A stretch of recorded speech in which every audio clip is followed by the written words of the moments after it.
other spices. Many spices, such as curcumin, for example, turmeric, is supposed to have anti-cancer, anti-inflammatory properties. I'd be curious what opinions you have pro or con about any of the other kinds of spices, rosemary, thyme, or have health benefits.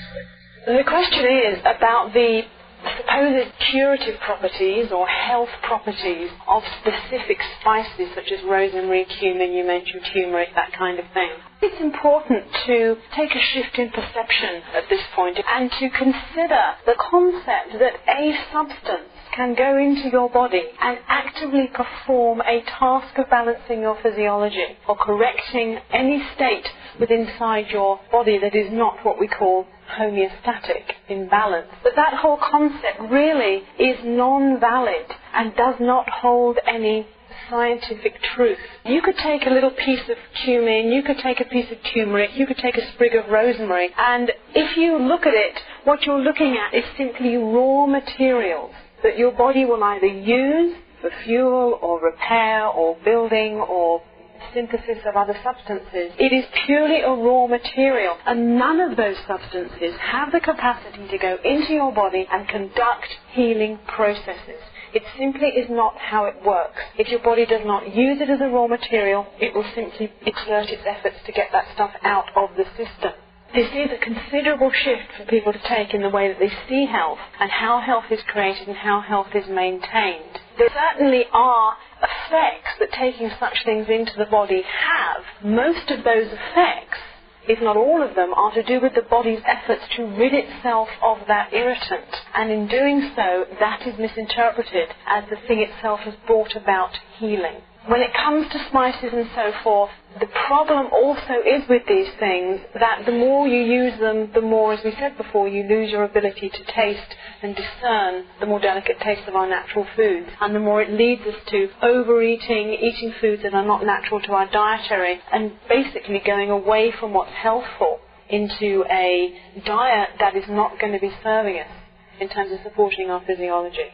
I'd like to add anything to that. I think it's really complete. There are many ways to look at it, and for me, from every angle, I keep coming up with the same answer. No, I would not give spices to an infant because it would not be nurturing to the infant, nor would it be nurturing to an adult. No, I could not make a meal out of any spice. I can imagine a meal of cumin would be a tough meal. Is there room for the use of such things in everyday cuisine?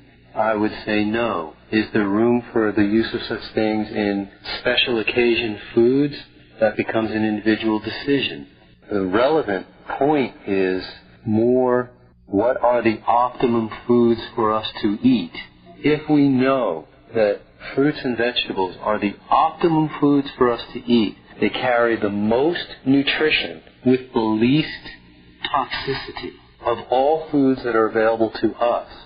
Logic dictates that our diet revolve around the foods that are best for us, the foods to which we are designed anatomically, physiologically, biochemically.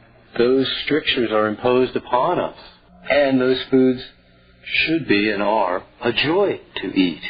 The medical model of things takes a very fragmented view of health. It's the only way that the model can hold up at all is through a fragmented view. And so what they will do is say that a certain spice may have a certain impact upon you, will overlook any other impact that it may have. For instance, alcohol will lower blood pressure. So alcohol is good for you because most people have high blood pressure. But alcohol is toxic to the brain and the liver. We're not going to mention that. We just won't go there. Cooking your tomato makes lycopenes more accessible. So we should cook our tomato, even though it makes thousands of other nutrients in the tomato less accessible. We won't look at that. I don't know, to be quite honest, because I don't make medicine my forte, so I can't tell you what the medical properties, the reasons why cumin or the clove or each of the various spices are recommended. But they are always invariably recommended for the one thing they do, while we overlook the 50 or 100 other things that we would really rather not have them do, but they do that as well. This fragmented view of health is a dangerous view. It's a really dangerous view. I'm not a holistic practitioner. I'm not treating anything either by medical methods or by holistic methods. We're not taking every avenue to treat disease. We're not trying to treat disease. We're not trying to suppress disease. What we're teaching people is how to live in such a way that they do not participate in the causes of disease, and they do participate in the conditions and forces and substances that are required for health, knowing full well that if we supply those healthful conditions, health is the logical and normal outcome every time. So I can only imagine. I've seen a list of human conditions.